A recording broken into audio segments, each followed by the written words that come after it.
Kumonsulta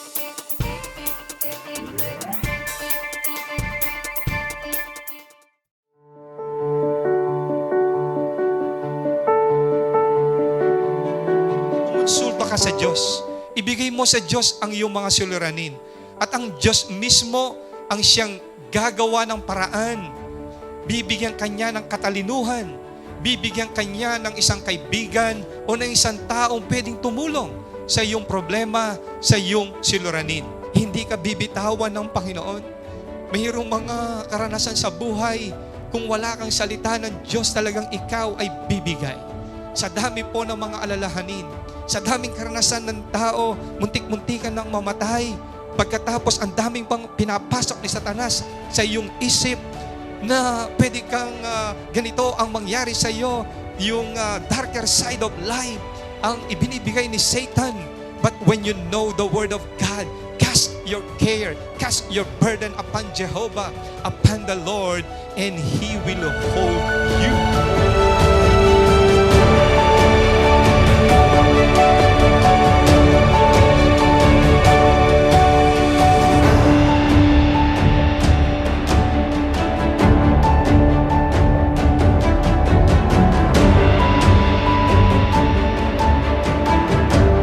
When you study the Word of God, when you pursue the kingdom of God, when you ponder the kingdom of God through the Bible, yung kailangan mo sa buhay, it will be attracted to you. And all these things shall be added unto you. Praise the Lord! Magandang gabi po sa bawat isa. Muli tayo ay sama-sama sa Kingdom Talks. Welcome, Kingdom Talkers! Brother Jay, baka gusto mong bumate. Praise the Lord. Kumusta na po tayong lahat? At nasa tayo ngayon, season sa ating paggunita, Pastor, with this week sa sakripisyo Na ginawa ng ating Panginoong Jesucristo. Ayan. At bagaman alam natin na biglang nagbago na yung init ng panahon. Sobrang po natin, but still, nawa po ito pong paggunita natin talagang magkaroon tayo ng time at makita natin ang katotohanan nito sa ating mga buhay. Praise God! At bago tayo magpatuloy, Brother Jay, sa ating pag-uusapan, ay gusto lang nating ipaalam sa bawat isa, ang Kanlungan TV ay nasa YouTube na. At isa pa lang ata ang na-upload, no? At pagtapos sunod-sunod na yan. So, hanapin lamang po ninyo yung Kanlungan TV sa YouTube. Mag-subscribe po kayo. Praise the Lord upang tayo po ay tuloy-tuloy sa pag-aaral po ng kaharian ng ating Panginoong Diyos. Amen. Ayan. At bago po natin simulan po ang special topic po natin today, atin po munang tunghayan ang bahagi po ng programa po natin for the K Special.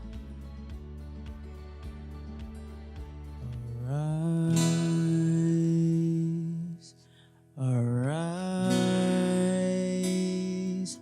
arise, arise, arise, take your place, be enthroned on our praise.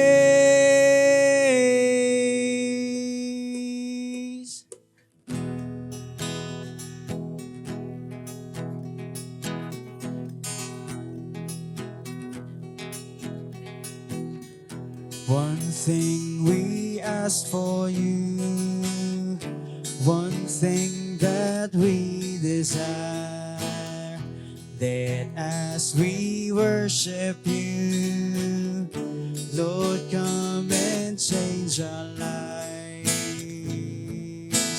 Arise, arise, arise, arise, arise, take your place, be enthroned on our praise. Arise, King of Kings, Holy God, as we sing, arise.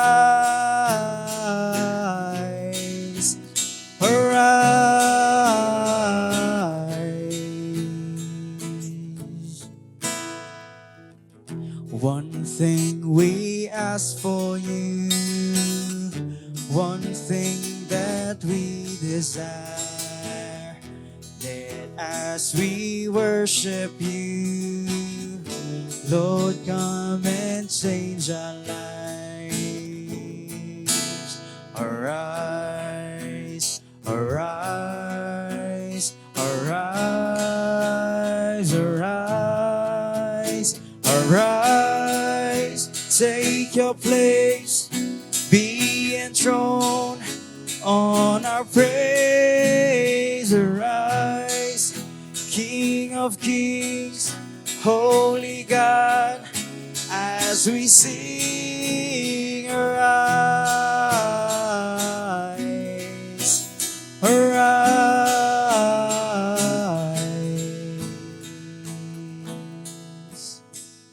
We lift you up, we lift you up, we lift you up on our praises. We lift you up, we lift you up, we lift you up on our praises. We lift you up, we lift you up, we lift you up on our praises. We lift you up, we lift you up, we lift you up on our praises. Arise, take your place, be enthroned on our praise. Arise, King of kings, Holy God, as we sing. Arise, arise, arise, take your place, be enthroned on our praise. Arise, King of kings, Holy God, as we sing. Arise, arise, arise, arise.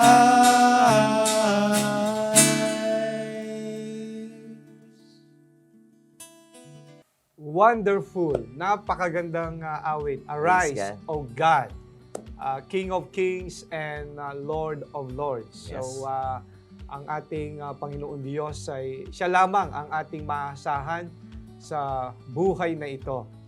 Brother Jay, pag-uusapan natin na ang the death of Christ. Right. At siguro ay yumuko muna po tayo at manalangin.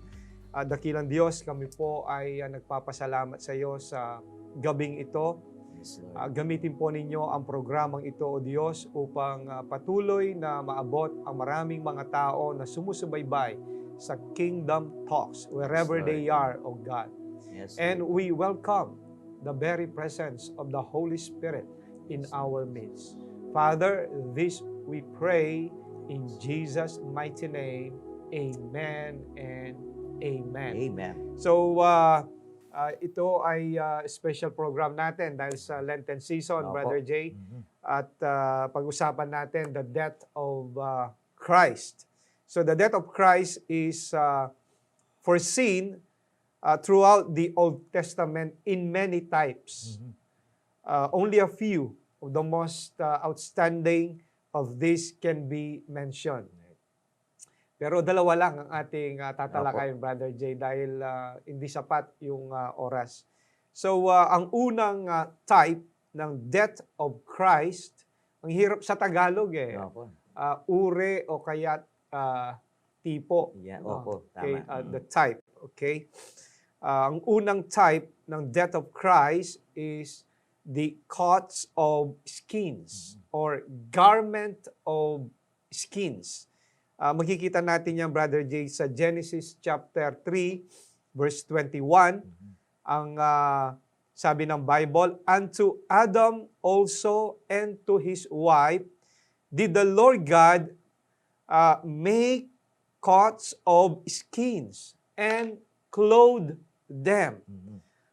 Sa ibang salin, ganito naman ang banggit.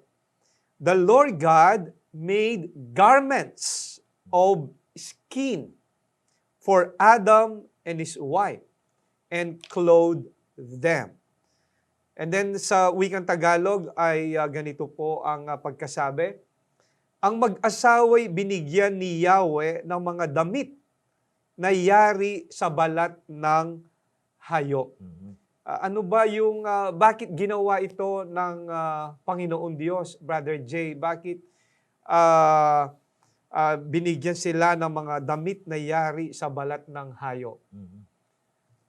Dito po sa binasa po natin, dito po sa chapter 3, sa unang verses po, ito yung pagkakataon po na kung saan nag-disobey ang tao, Pastor. Si Adan at Eva, na kung saan hinabilin mismo ng Diyos na huwag kainin itong puno with the knowledge of good and evil. Nag-iisa lang na pinag-uutos ng Diyos. But when you eat it, anong sabi ng Diyos po sa kanila? You will surely die. And because of that, they disobey and they were exposed. Na nakita nila yung nakedness nila, Pastor. During that time, dahil nandun po sila sa presensya ng Diyos, hindi nila naramdaman na hubot-hubad sila because they are protected by the holiness of God in His presence. Kaya lang nung nag-disobey na sila, nakapasok na po yung kasalanan sa tao. And that is then, nakita nila yung nakedness nila, Pastor. Wow, Brother Jay, sa punto na yon ay nabili ng Diyos sa kanila. God Right. commanded to them Opo. not to eat the fruit of the knowledge Yes. of good and evil. Right. Yun Opo. ang sabi ng Bible Opo. Mhm. na kapag kinain nila yon mamamatay sila. Right. Makakain nila. Lahat Lahat ng mga punong kahoy doon, ang sasarap ng mga Opo. bunga noon, Brother Jay. Yes.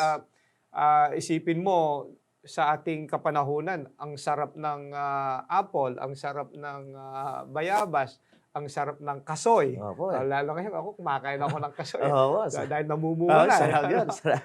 Pakwan. Mhm. Ang sarap. Opo. So, lahat ay pinrovide ng Diyos. Yes. At sa mga panahon na yun, mayroong tamang relasyon si Adan at Eva Opo. sa Panginoong Diyos. Mhm. At walang kasalanan. Yes. Opo Walang pagpatay, Mhm. walang inggit, walang selos, Brother Jay. Walang pagnanakaw, Mhm. walang sugal, walang stress sa buhay. Opo. Lahat po magandang bagay, perfecto At po walang kamatayan. Yes, opo, tama. Mhm. So, walang kamatayan. Mm. Pero God had warned them yes. na kapag kinain nila yung punong kahoy na nagbibigay ng kaalaman sa mabuti't masama, they will surely die. Yeah. So, yung kamatayan, Brother Jay, baka meron kang gustong sabihin dyan. Napakahalaga po. Ito yung punto pag pinag-usapan ng kamatayan, lalo na ngayon, Pastor. Nasa pandemya tayo, nakakatakot talaga yan. At lalong-lalo na kapag nagkaroon ka ng ganitong sakit and the truth, talagang totoong-to ang kamatayan. Dumadating po yan sa anumang paraan at sitwasyon sa tao. Ang nag-introduce niyan, ang ating Panginoon Diyos. Yes, opo. God the Father introduced Right? that. Opo. But that has no power Yes. over man Opo. nung mga panahon na yon. Yes, opo, tama yon. So, ibig sabihin po, totally when we speak about death, is dead It's a dead thing and it has no power.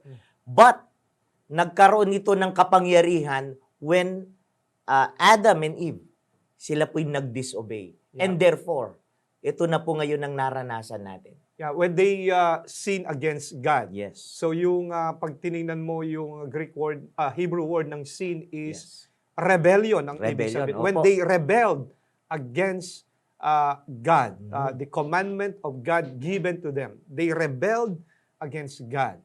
Sa Greek word ay miss the Miss mark. the mark. Yun ang Opo. ibig sabihin ng Tama, opo. sin. Pumasok ang kasalanan Kasalanan. because of their rebellion. Yes. So they became independent doon sa kingdom government of God. Yes. Kasi yung kingdom government ay nandyan ang lahat ng hinahanap ng tao eh.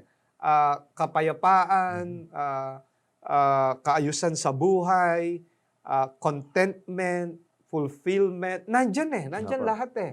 But they rebelled against God Right. when they sinned. Nung sila ay magkasala. So nung sila ay magkasala, napakaliwanag dito sa Genesis chapter 3, verse 21. The Lord God made garments of skin for Adam and his wife and clothed them. Makikita mo yung biyaya ng Diyos. This is so wonderful. God is so gracious. Napakabiyaya ng buhay na Diyos. Sa kabila na ang tao ay nagkasala sa Kanya, ang Diyos ay gumawa ng kaparaanan. God made a way to restore the broken relationship. Yes. Yung relasyon ni Adan at ni Eva o ng tao sa Diyos. God made a way. At ano ang kanyang ginawang kaparaanan? Makikita natin, napakaliwanag. The Lord God made garments of skin. Kasi nung magkasala ang tao, Opo. Brother Jay, meron ka nasabi kanina Opo. na nakita nila yung kanilang kahubaran. Right. Opo. Before they rebelled against God, innocent sila yan. Yes. Opo. Hindi nila, yung nakedness nila ay walang mali siya. Wala pa pong mali siya yung tao eh. Kasi nandun sila sa kabanalan ng Diyos eh. Amen. Dahil walang kasalanan eh. Pero the moment when they disobey God, bigla nilang nakita. Dahil napalayo sila sa presensya ng Diyos eh. The same a person, Pastor, na kapag napahiwalay tayo sa Diyos, talagang makikita natin yung nakedness natin eh, dahil tayo nagkasala sa Diyos. At nung magkasala sila sa Diyos, nakita nila na yung kanilang nakedness, may ginawa sila, Brother Opo Jay. gumawa sila ng pamamaraan eh. Anong paraan yung ginawa Is nila? To cover to cover their body. Yeah. Eh, pamamaraan nila, Pastor, that time, mga available, nakita mga dahon-dahon eh. Yeah. Pinagtag na mga fig leaves na, Yeah. yun ang pamamaraan ng tao Yeah. na ginawa nila. Dahil, the first time na naramdaman nila na hubot-hubad sila because they are exposed into sin. At yun ang pamamaraan ng tao. And that is the same manner na kung saan, Pastor, na ang tao na no wonder, gumagawa po siya ng pamamaraan sa kanyang sarili, paano niya i-cover yung kahubaran niya kapag nandun siya sa kasalanan. Ibang klase kasi kapag ang tao po nandun tayo sa kasalanan. And that is the same manner na ginagawa ng tao. Amen. Brother Jay, nakita nila yung kanilang kahubaran at naghanap sila, kumuha sila ng mga fig leaves. Yes, opo. Yun ang pinang-cover nila. Pinang-cover nila sa kanilang, sa kanilang naked bodies. Yes, opo. No, Brother Jay. But God had rejected fig leaves. Right, opo. The work of man, homemade yung kanilang ginawa. No? Opo. God has a different remedy. And what is that remedy? Yes. Animal sacrifices. Blood sacrifice. Animal sacrifice. Blood sacrifice. Kaya ang sabi rito sa Genesis 3:21, ang mag-asaway binigyan ni Yahweh ng mga damit na yari sa balat ng hayop. Para makakuha ka ng mga balat ng hayop, Brother Jay, maging damit mo yan, Opo. kailangan patayin mo Yes. muna ang Opo. mga hayop na yan. Tama. Tutulo yung kanilang Sigurado mga po yun. dugo. Blood Blood sacrifice. Wow! At nung dinamtan sila, nung bumubo yung dugo, dinamtan sila ng Diyos, yung kanilang fellowship ay nanumbalik yun, Right, Brother opo. Jay. Ano? Okay, na-restore yung Yes, kanilang opo. fellowship. Pero pag binasa mo ang Bible, pinaalis na sila ng Diyos doon sa Garden of Eden. Yes, opo. Kasi baka makain nila yung tree of life. Yes. Na hindi na sila Hindi na sa mamamatay. mamamatay, Pastor. No? Right, Doon sa oo. kanilang kasalanan, Yes, opo. Brother Jay. Mhm. So, a type of Christ's work for us. Ang sabi ng Hebrews chapter 9, verse 22, Brother Jay, without shedding of blood, there is no remission of sin. Without shedding of blood, Right. there is no remission. Opo. Kung walang pagbubo ng dugo, ay walang kapatawaran ng kasalanan. So, ano ang sabi sa 2 Corinthians 5:21, Brother J? Baka So, gusto ang mong sabi basahin. po sa 2 Corinthians chapter 5 verse 21, He made Him who knew no sin to be sin on our behalf, so that we might become the righteousness of God in Him. Praise God. Sa Tagalog, ganito ang pagkasabi, hindi nagkasala si Kristo. Walang kasalanan. Walang nakomit na kasalanan si Christ, si Lord Jesus. Yes. Walang kasalanan. Kahit maraming tukso ang Opo. ibinigay sa kanya ni Satanas, he never committed a single sin. Right? He's a perfect person, Pastor. Yeah. Napakahalaga po na maintindihan natin, totoo po na ang ating Panginoon Kristo ay tao, but He is a perfect person. He is a perfect sacrifice Ay. na pwedeng mag-substitute Amen. para sa kasalanan ng tao. Yeah. Ang sabi, hindi nagkasala si Kristo, ngunit dahil sa atin, siya'y ibinilang na makasalanan upang magipag-isa tayo sa Kanya at mapabanal sa harapan ng Diyos sa pamamagitan niya. So, we need to be righteous before God. Opo. At yung righteousness na yon ay hindi mo makukuha through fig leaves Yan. o kaya sa gawa ng tao, ano, Right? Brother Opo. J? Tama yun. It's only through the sacrifice that Jesus had done on the cross of Calvary. Tama. Doon tumulo yung kanyang dugo. Ang sabi sa Romans 3:21, ngunit ngayon nahayag na ang pagpapawalang sala ng Diyos sa mga tao. Ano yung pagpapawalang sala ng Diyos sa mga tao? Ito'y hindi sa magitan ng batas, bagamat ito'y pinatotohanan ng kautusan at ng mga propeta. Verse 22, pinawawalang sala ng Diyos ang lahat ng nananalig kay Hesukristo Wow. sa pamamagitan ng kanilang pananalig sa Kanya, maging Udyo at maging Hentil. Yung Gentile, Brother J, any person who is not a Jew, Opo. siya ay Gentile. Opo. Okay. Tulad natin. Amen. Pastor. Tulad natin. And then, maliwanag sa verse 22, na yung pagpapawalang sala ng Diyos, ito'y sa magitan ng pananalig kay Jesucristo. Hindi sa reliyon. Yes. Can you say something on that? Tama po eh. Katulad po ng tao, yun ang usual na implication sa kanya eh. Maghahanap po siya ng pamamaraan para ma-restore o mapalapit man lang kahit konti sa Diyos eh. Kaya nag-resort ang tao, Pastor, sa iba't ibang aspeto. At ang pinaka-numero uno dyan ay yung pag-create ng relihiyon. Oh. And through religion, kinreate yan ng iba't ibang klaseng mga tao upang somehow maramdaman nilang tanggapin sila ng Diyos eh. Naintindihan nating lahat tayo bilang mga tao. Talagang tayo ay may kasalanan, nakagawa tayo ng pagkakasala laban sa Diyos. Nararamdaman natin yan eh. Naintindihan natin, hindi natin pwedeng itago po yan eh. Kaya sa pamagitan po nun, gumawa ang tao sa pamagitan ng mga gawa, ng pamamaraan na ritual, sa relihiyon. At kaya naman, still today, maraming mga tao po, kahit pinasukan ng iba't ibang klaseng mga relihiyon sa kanyang buhay, niyakap ang maraming relihiyon. Lagi binabagit po yan ni Bishop Brother Eddie eh. Pero, still, a failure for a person. Amen. Dahil hindi po yan ang pamamaraan ng Amen, Diyos. Brother J. I agree with that. Kung anong reliyon ang pinasok ng tao. Pero makita mo, yung buhay ng tao ay empty pa rin. Kung saan-saan naghahanap ng kasiyahan ng tao. Pagkatapos ginawa yung bagay na yon, wala pa rin kasiyahan.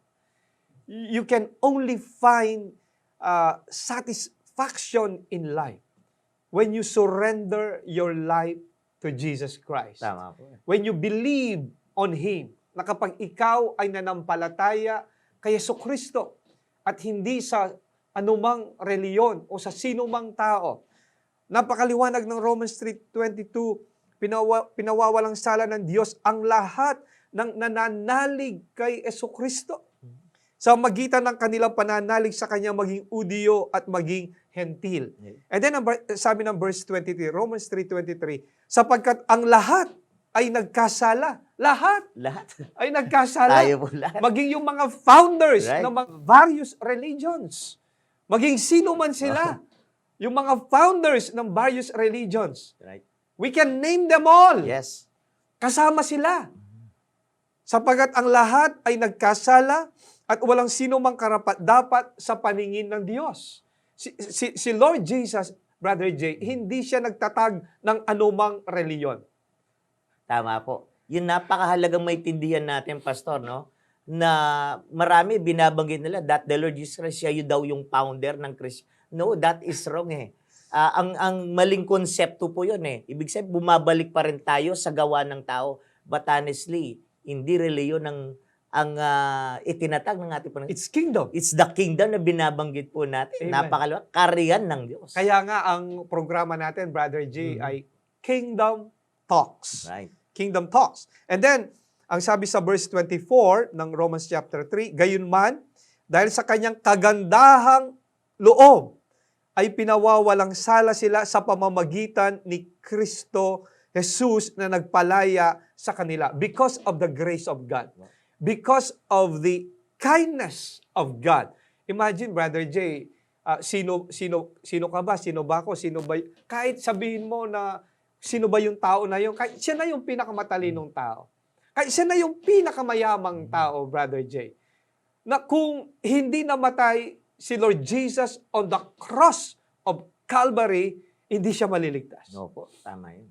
Hindi pwedeng dahilan ng tao na sarapan ng Diyos, matalino, may pinag-aralan ako, maganda ako, artista ako, leader ako dito sa ganitong bahay. Hindi po ganun eh. Napakalinaw, Pastor. Dahil sa kagandahang loob ng Diyos, sadyang sa pag-ibig ng Diyos, dahil dyan, itong nagsisilbing dahilan upang tayong lahat, kung tayo po ngayon na nakikinig po ng programang ito, na kung tunay lamang tayong mananampalataya sa nagbigay ng kanyang buhay doon po sa krus ng Kalbaryo. Ito po, pinawawalang sala sila sa pamagitan ni Kristo Jesus. Amen. At ang sabi sa verse 25, Brother Jay, ng Romans chapter 3, verse 25, siya ang itinakda ng Diyos, God the Father. Right. Siya ang itinakda ng Diyos na maging handog. Na maging handog. No, Brother Jay? Opo. Upang sa pagbububo ng kanyang dugo. Going back to the Garden of Eden, nagbubo ng dugo ang Diyos Right. through animal sacrifice. Sacrifice. The blood sacrifice. Opo. At kinuha yung mga balat ng hayop, iyon ang ipinantakip kina Eva at kay Adan. Sa pagbububo ng dugo ni Kristo, ay may patawad ang kasalanan ng tao sa pamamagitan ng pananalig sa Kanya.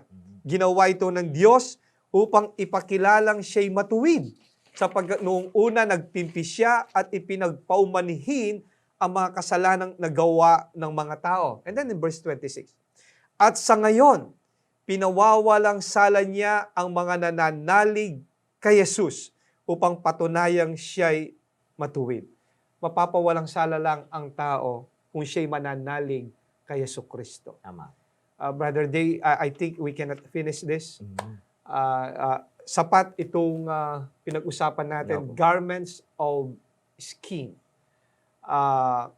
Nagpatay ang Diyos ng mga hayop at ibinubo yung mga dugo ng mga hayop na yon. A type of Christ's work on the cross of Calvary. Ng ating Panginoong Jesucristo, ibinubo niya ang kanyang dugo sa ikapapatawad ng kasalanan ng tao.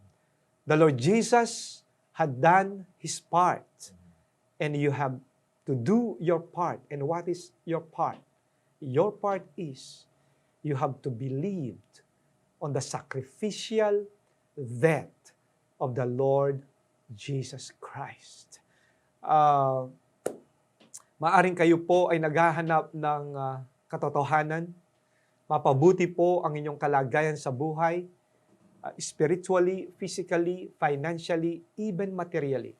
Napakaraming mga nangangaral ng salita ng Diyos at nandyan po yung kapag hindi tayo naging maingat, ay nagtuturo sila ng mga maling katuruan. Ibinabalik ang tao sa mga rituales, sa mga ceremonies, sa reliyon. You cannot find salvation in any religion. What you need is the Lord Jesus Christ. You can only find it in the kingdom of God through the Lord Jesus. Ginawa mo na ang lahat, naghahanap ka ng kapayapaan, still, malungkot pa rin ang buhay mo. No satisfaction in your heart. Kaya marami yung mga tao, hindi lang nasasabi, nagpapakamatay sila. Lalo na sa ating kapanahunan, it's pandemic, depressed ang maraming mga tao, and maybe you are one of them. Ang Diyos na buhay ay gusto kanyang makalaya dyan. God wants you to be victorious in life. At maari po ay mayroong dito po na nakasubaybay ngayon sa programa ng Kingdom Talks. Mayroong kang karamdaman, God can heal you. Just put your faith, your trust in the Lord Jesus. Sumunod po kayo sa maiksing panalangin pong ito. At sabihin po nyo nang gagaling sa inyong puso, dakilang Diyos, lumalapit po ako sa iyo. Patawarin mo po ako sa aking mga kasalanan. Inaamin ko po na ako po'y nagkasala. Nakamana ng original sin kay Adan at kay Eva sa aming mga ninuno. Patawad po, O Diyos. Patawad po. Linisin mo po ko at hugasan sa aking mga kasalanan. Tinatanggap kita, Panginoong Yesus, bilang Diyos at tagapagligtas ng aking buhay. Ikaw ang maging hari ng aking buhay. Isulat mo po ang aking pangalan, Panginoong Diyos, sa aklat ng buhay. And I welcome the Holy Spirit. Marami pong salamat. Ako na lang pong mananalangin. Heavenly Father, I entrust to you those people who listen, who watch these Kingdom Talks. Father God, bless them and protect them and heal them, Lord, in the most precious name of Jesus.